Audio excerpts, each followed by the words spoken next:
morning, guys. Today I managed to get a test ride with the new BMW f850GS. This is the new bike that has just come on the market, and it is to replace the previous 800GS that was sort of a little bit on the, I would say probably on the bland side, but and this new bike is supposed to be totally redesigned, new engine from the ground up. It actually looks more like a proper GS, just way lighter and more nimble, I would say. So let's start and have a look around the bike. I'll start you on the side. As you can see, the fuel tank is now moved from underneath the seat to where the normal location is, and that sort of helps with the center of gravity as well. But the bike, I just went for a nice ride on the motorway, and I'm coming from a R T Scrambler that is very raw, I would say, to this bike, and man, how nice is this? Super smooth. This is the f850GS. You get also the I think the 750GS. It's got the same engine, but it's just a bit detuned. This is the top one, the top of the line model. It's got the TFT screen that you only start getting as standard on the new 1200GS. I like the spoked wheels, upside down fork in the front. I actually like the red color as well. The seat is very comfortable. I just did a good 45 minutes on my bike, and then I jumped on this bike right after that, and I've done another 35 minutes, and it is very comfortable. It is quite tall. I am 5'11", and I can put my one foot down, but with both feet I'm tippy toes. So that's the new engine. The engine has been made so that it sounds like a V-twin, but it's a parallel twin. I'll start it up in a moment.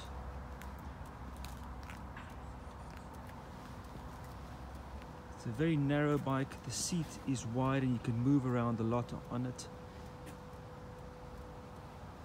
The standard exhaust pipe sounds great, to be honest.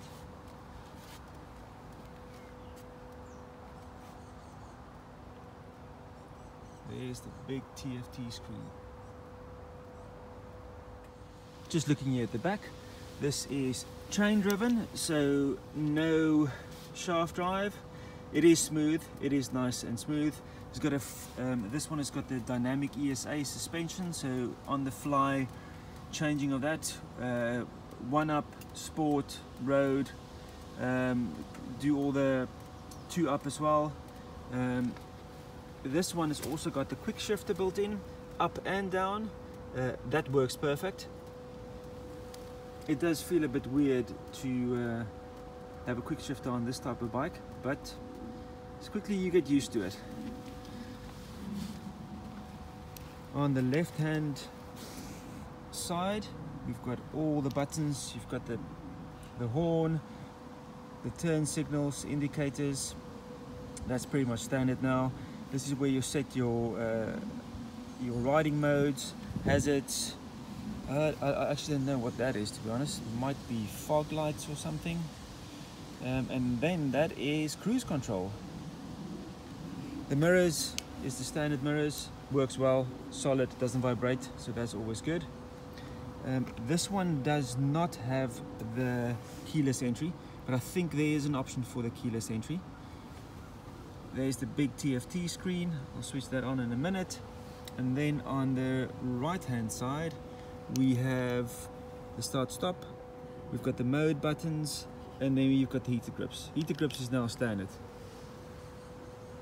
The brake and the clutch. We have a 12-volt socket here, so that's quite nice. We have the front screen is fairly low, but I'm not very tall, so it's not a big problem for me. But like the headlights, just a quick note of the screen is non-adjustable, so you can't adjust the screen. For me, it's not a big issue because I'm not very tall, but I think there will probably be aftermarket screens for this. I can't think of that being a problem. It's got the perfect mounting brackets to fit a bigger screen on. It's fairly straightforward. It's got a big enough gap for a taller screen.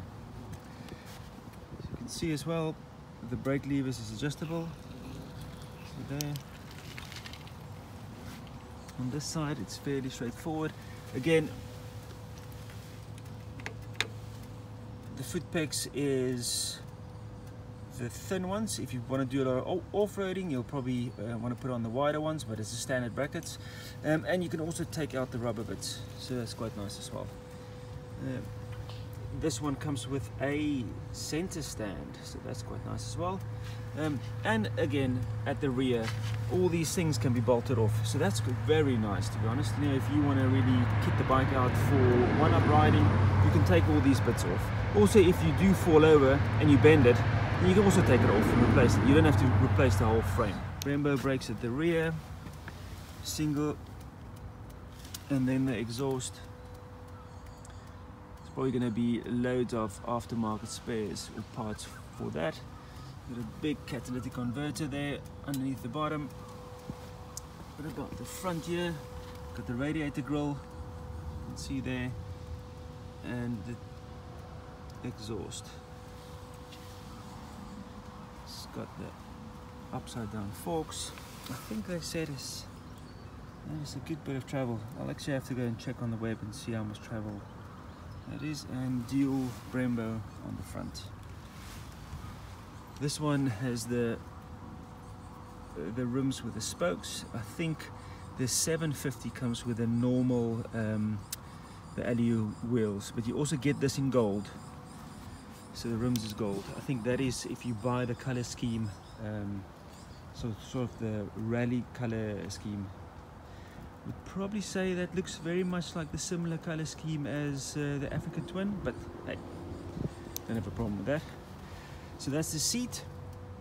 As you can see, it's nice and narrow in the inside, and it falls down here quite nicely, so it's not too flat, and there's enough movement to move back and forward, and it's comfortable, I must say. Rear pillion seat is nice and big and flat as well, and the grab rails for the pillion is really nice, to be honest. What else? This is the luggage rack, so it comes with that. So luggage holders here, so I assume that just clips on. Yep, it clips onto there as well, so the luggage will fit onto the sides. The top box rack, so that's quite nice as well. And on the other side, that's as well.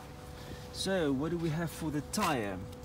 The rear tire, we've got a 150/70 R17. It's a Michelin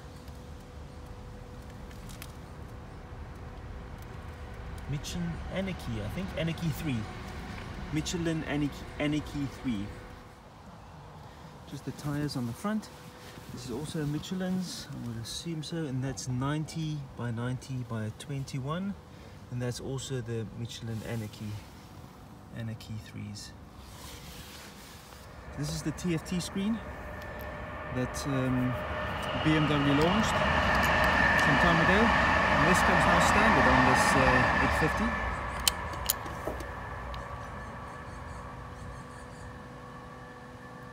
Nice little startup screen.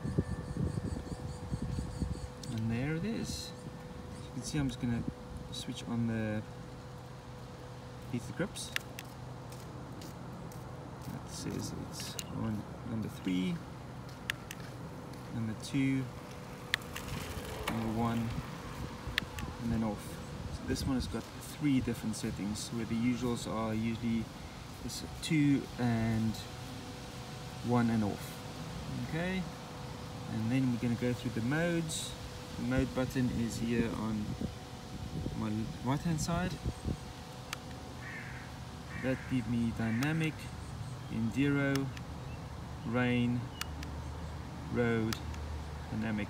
Dynamic is the best ride as far as I understand. It gives you all the power and it changes according to your riding style. Enduro, so if you're going to go off-road, so it's going to give you a bit more less traction control. And then rain probably smooths the power out a bit more. So that's that. And then if we go, I just want to see what this button does.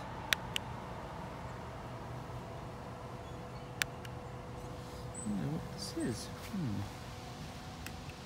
Ah, it's the driving light. So that button switches on the driving light in the front. Look at that, very nice. LED looking style driving light, very tasty. And then this is the menu, so if you press menu, then you can do all the settings. You can connect your phone, you can play some music from your phone. That's navigation, so if you start navigation on your phone, it will show you the basic directions and the info about my vehicle.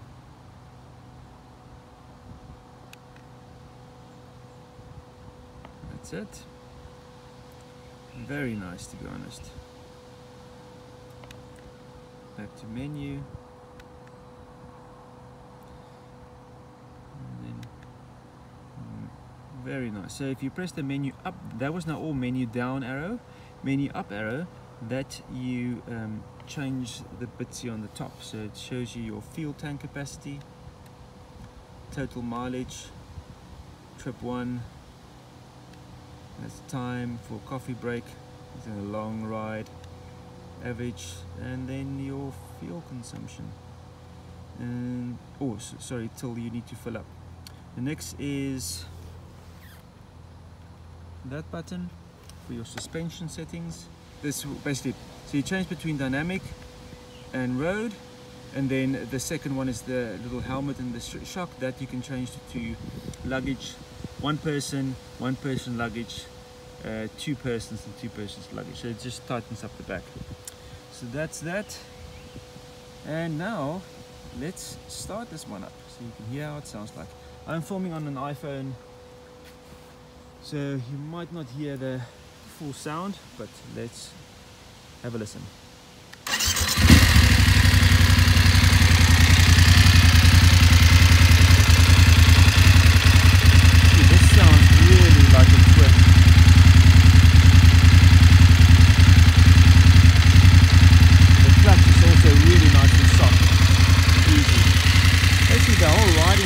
Very easy. There's enough protection from the wind under my chest and up to about my chin.